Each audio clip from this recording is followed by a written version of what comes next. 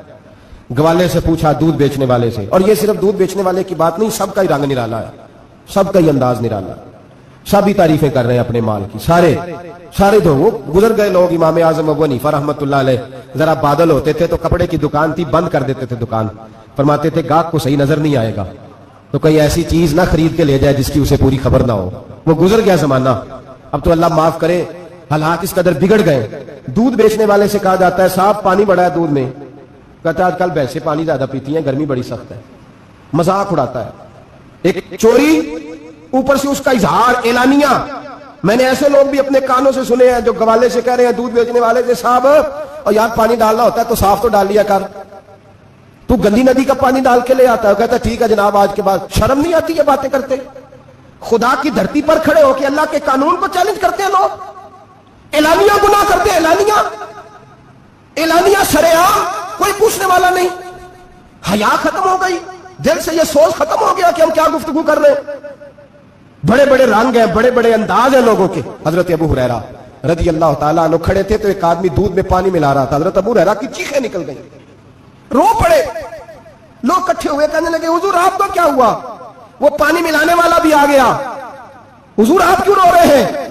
فرمایا قیامت کے دن تجھے جو سزا ملے گی وہ سزا یاد کر کے میری آنکھوں میں آنسو آ گئے، تجھے جو سزا ملے گی میری آنکھوں میں آنسو آ گئے۔ حضور کیا سزا ملے گی؟ تو حضرت ابو ہریرہ رضی اللہ تعالیٰ عنہ فرماتے ہیں یہ دودھ رب تیرے سامنے رکھے گا اور تجھ سے اللہ فرمائے گا چل اس سے پانی علیحدہ کر، اللہ تجھے سزا دے گا۔ میں ایک شخص کی مثال دے رہا ہوں، لیکن اس سے مراد صرف گوالہ نہیں، یہ بات بڑی دور تک جاتی ہے، بڑی دور تک جاتی ہے، بڑی دور تک۔ یہاں جو جس کے ہاں سے دودھ خریدا جاتا ہے وہ تو جب بھینس کا دودھ دھونے لگتا ہے تو پہلے ہی پانی رکھ لیتا ہے، اللہ ماشاءاللہ۔ یہ کئی گھروں سے نقص واقعہ ہو کے آتا ہے، ایک جگہ پہ نہیں ہے، یہ بڑی دور تک حالات بگڑے ہوئے۔ حضرت ابو ہریرہ فرمانے لگے رب کریم قیامت کے دن تجھ سے فرمائے گا چل علیحدہ کر، دودھ سے پانی بتا کر لے گا؟ کہنے لگا حضور ڈالا تو جا سکتا ہے، نکالا نہیں جا سکتا۔ فرمانے لگے پھر تیرا دوزخ سے نکلنا بھی مشکل ہے، تو دے بچوں کو کما کے کھلا، موج کر۔ اب تو یہاں تک تماشا لگ گیا، میں ایک رپورٹ پڑھ رہا تھا کراچی میں ایسی بھی دکانیں پکڑی گورنمنٹ نے کہ جہاں دودھ کے اندر کیمیکل ملایا جاتا ہے گاڑھا کرنے کے لیے، اور اس کیمیکل نقصان یہ ہے اس کیمیکل کا کہ وہ کینسر کا باعث بن رہا ہے۔ 2 کلو دودھ کی خاطر قتل کر دیا ایک انسان کو، 200 400 500 کی خاطر مار دیا بیماری لگا کے، بچے یتیم کر دیے، عورتیں بیوہ کر دی، گھر اجاڑ دیے تھوڑے سے دھوکے کے لیے، اتنی سی دنیا داری اکٹھی کرنے کے لیے۔ یہاں دوائیاں جعلی نہیں بک رہی، یہاں لوگ ملاوٹ والی، اتنے لوگ کھڑے ہیں ڈاکٹر کے دروازے پر اور تعریفیں کر رہے ہیں ڈاکٹر صاحب اس کمپنی کی کیوں لکھ کے دیتے ہیں، ڈاکٹر صاحب اس کمپنی کی دوائی، انہیں خبر نہیں کہ کیا حال ہے۔ موت بیچتے ہو پھر سمجھتے ہو جنت میں جاؤ گے، ام حسبتم ان تدخلوا الجنہ، اتنا آسان سمجھ لیا لوگوں نے۔ میرے رسول پاک صلی اللہ علیہ وسلم نے فرمایا جس کا دوست، جس کا بھائی، جس کا پڑوسی اس کے بوائق سے محفوظ نہ ہو وہ آدمی جنت میں نہیں جائے گا۔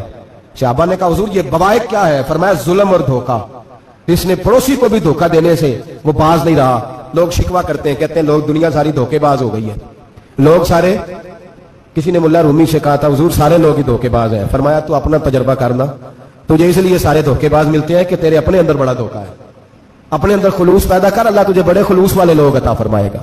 تو خود اس سے یاری لگاتا ہے، دھوکے کے رنگ میں لگاتا ہے، تیری ہر دوستی اس لیے کہ تو نفع کتنا لے سکتا ہے۔ میرے مصطفیٰ کریم سید عالم صلی اللہ علیہ وسلم نے اپنی امت کو منع فرمایا، فرمایا خبردار تمہارا رنگ ایک ہونا چاہیے، تمہارا روپ، میری باتوں کی سمجھ آ رہی ہے آپ کو؟ دھوکہ دینا، فریب کرنا، فراڈ کرنا۔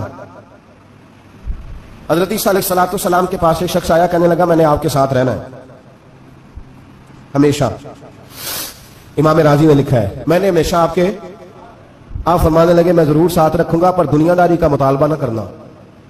جی تو اس پیر دے بندے کی مرید ہون جدے مرید ہوئے دکان ہی نہ چمکے، کیا مطلب ہوا بیعت ہونے کا؟ اتنی دیر کے مرید ہوئے ہیں تو کوئی فائدہ نہیں ہوا، نہ کاروبار چمکا نہ دکان بنی، الٹا پیر صاحب کہتے ہیں سود بند کر دو, دھوکے بند کر دو, فریب بند, جتوں آندا پیا اتوں بھی نہیں آن دے, کیا فائدہ ہے نا جی. تو کوئی مکر فریب ہی نہیں, دجل ہی نہیں, سادہ سادہ کام کیسے ہوگا.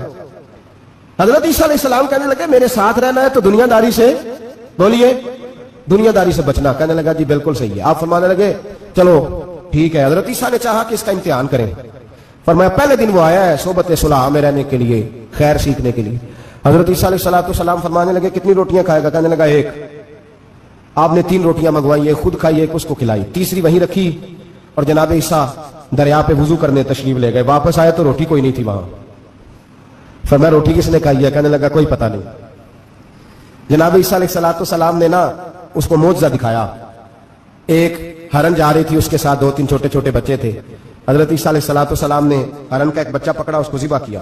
ہرن بھی کھڑی ہو گئی, باقی بچے بھی کھڑے ہو گئے. ذبح کیا اور ذبح کر کے اس کا گوشت بھونا, اس کو بھی کھلایا, خود بھی اتنا کھایا کہ سیر ہو گئے, ڈکار آنے لگے. فرمایا کھایا نا تم نے. لگا حضور کھایا ہے. فرمایا پیٹ میں ابھی ہے. کہا ہے. ہرن کے بچے کی ہڈیاں پڑی ہوئی تھی. جناب عیسیٰ نے ساری ہڈیاں اکٹھی کر کے فرمایا کم باذن اللہ, اللہ کے حکم سے کھڑا ہو جا. وہ ہرن کا بچہ پھر زندہ ہو گیا. آپ فرمانے لگے ہرن کے بچے کا گوشت تیرے پیٹ میں بھی ہے, میرے پیٹ میں بچہ وہ جا رہا ہے. اب تو بتا دے روٹی کس نے کھائی ہے, اب تو بتا دے. کہنا جی کوئی پتہ نہیں, مجھے پتا. حضرت عیسیٰ علیہ السلام اس کو ساتھ لے گئے, دریا کے اس پار جانا تھا. فرمایا ہاتھ پکڑا چلو گزرو. دریا میں پیر رکھا, اس کا بھی اپنا بھی. کہنے لگا جی ڈوب جاؤں گا. فرمایا تو میرے ساتھ ہے, تجھے معجزہ دکھانا ہے, اللہ کی قدرت دکھانی ہے. پیر رکھا دریا میں, پیدل چلتے ہوئے دوسرے کنارے چلے گئے. کوئی ڈوبا نہیں, پیر بھیگا نہیں. فرمایا اتنی بڑی تو نے معجزہ دیکھا, اب تو بتا دے روٹی کس نے کھائی ہے. کہنے لگا جی پتا, مجھے خبر, اللہ کے سامنے سارا ہی پتا ہوتا ہے, پتا نہیں مجھے. بولے بن جاتے ہیں نا منٹ میں. حضرت عیسیٰ کہنے لگے میں اللہ کا پیغمبر ہوں, مجھے منوانا آتا ہے. دریا کے اس پار گئے تو ریت تھی, صحرا کا علاقہ تھا. جناب عیسیٰ نے ریت کٹھی کی, چھوٹی چھوٹی ڈھیریاں لگائیں. 3 ڈھیر ریت کے لگ گئے. 3 ڈھیر, جب 3 ڈھیر لگ گئے تو جناب عیسیٰ علیہ السلام نے پھونک ماری, وہ ساری کی ساری ریت سونا بن گئی. حضرت عیسیٰ علیہ السلام کہنے لگے یہ 3 حصے ہیں سونے کے, ایک حصہ میرا ہے, ایک تیرا ہے, اور تیسرا اس کا جس نے تیسری روٹی کھائی ہے. کہنے لگا جی میں نہیں کھائی ہے. تیسرا حصہ اس کا جس نے تیسری روٹی کھائی. کہنے لگا جی روٹی. فوراً مان گیا, بے قدرہ کچھ قدر نہ جاتی, کیتی خوب تسلی ہو, اے دنیا دار پجاری زردے کتیاں دے گل ٹلی ہو, میں نہیں کھائی ہے. وہ میاں صاحب کمال کر گئے, اور ایک شخص لے گیا میاں محمد بخش علیہ رحمہ کو تانگے پہ بٹھا کے. کہنے لگا یہ پہلی بھی میری, وہ بھی میری, وہ بال بھی میرا, یہ میرے چاچے کی, وہ میرے تائے کی, یہ میرے دادے کی, بڑے مالدار ہیں. آپ فرمانے لگے چل چھوڑ کوئی اور بات بھی کر. نہیں جی نہیں, وہ فلانی شے بھی میری. آپ فرمانے لگے یہ بتا تجھ سے پہلے کس کی تھی. کہنے لگا فلانے سے خریدی ہے. فرمایا اس سے پہلے کس کی تھی. چپ کر گیا. آپ فرمانے لگے دانش مندہ نہ کم نہ ہی دل دنیا نہ لانا, اس بوٹی کئی خامن کیتے, جو کیتا سو کھانا. چھوڑ اس کی بات نہ سنا, اس کا تو کبھی کوئی مالک ہوتا ہے کبھی کوئی ہوتا ہے. کہنے لگا جی میں نہیں کھائی ہے روٹی. تو حضرت عیسیٰ کہنے لگے تو نے ظلم کیا, نبی کی صحبت پر تو نے ایک روٹی کو فوقیت دی, ایک روٹی, اور مجھے دھوکہ دیا اللہ کے پیغمبر کو. فرمایا جا, میں نے مال کا کیا کرنا ہے, سارا ہی سونا تیرا ہے, 3 ڈھیریاں تو ہی رکھ لے. حضرت عیسیٰ کہہ کے گزرے تو پیچھے سے ڈاکو آ گئے, تلواریں ہاتھ میں, 2 ڈاکو, سونا پڑا ہوا دیکھا. کہنے لگے تیرا ہے. کہا میرا ہے. اٹھ دوڑ جا, تجھے قتل کر دیں گے. منت کرنے لگا. کہنے لگا یار اس طرح کرو نا, بانٹ کے کھاتے ہیں, بانٹ کے کھا لیتے ہیں. بات طے ہو گئی, ایک ایک ڈھیری کے مالک ہو گئے. اب وہ بات چیت ہونے لگی, نام پتہ واقفیت ہو گئی, تعارف ہو گیا. اب وہ جو 2 ڈاکو تھے ان کو وہ شخص کہنے لگا بھوک لگی ہے یار کو روٹی کھاؤ, کچھ پیسے دے کے ایک کو بھیجا. وہ جو 2 ڈاکو تھے ان میں سے جو کمزور تھا اس کو بھیجا کہ جاؤ کھانا لے کے آؤ. وہ کھانا لینے گیا تو پیچھے سے کہنے لگا تیرا رشتہ دار ہے. کہا نہیں. کوئی تعلق. کہنے لگا کوئی نہیں. آدھا حصہ کیوں دیتے ہو. کہنے لگے کمزور سا بندہ ہے, روٹی شوٹی لا دیتا ہے, میرے کام شام کرتا ہے, تو میں اس کو آدھا. اس نے کہا دفع کرو, چھوٹے چھوٹے کام کرتا ہے, تم آدھا حصہ دیتے ہو, آتا ہے تو پکڑ کے قتل کر دیتے ہیں, سونا آدھا آدھا بانٹیں گے. ٹھیک ہو گیا جی. وہ جو روٹی لینے گیا تھا وہ بھی کہنے لگا مجھے تو نوکر سمجھا ہوا ہے نا, کھانے میں لاؤں, پانی میں لاؤں, بستر میں بچھاؤں. آج اتنا سونا ہاتھ آیا, بڑا ڈاکہ لگا, ان کو قتل کرتا ہوں نا دونوں کو, تو سونا میں قبضے میں کرتا ہوں. اس نے بھی دھوکہ دینے کا ارادہ کیا, کھانے میں زہر ملایا. امام راضی فرماتے ہیں وہ زہر ملا, کھانا لے کے پہنچا, روٹی رکھی تھی, ان دونوں نے یک بارگی حملہ کیا, اسے قتل کر دیا. قتل کر کے لاش دریا میں پھینکی, مست ہو کے کھانے لگے. جب سیر ہوئے تو پھر پیٹ کٹنے لگا, انتڑیاں ٹوٹنے لگی, ناک منہ کان ہر چیز سے خون نکلنے لگا. چیخے مارتے کوئی سارا سونا لے لے ہمیں بچا لے.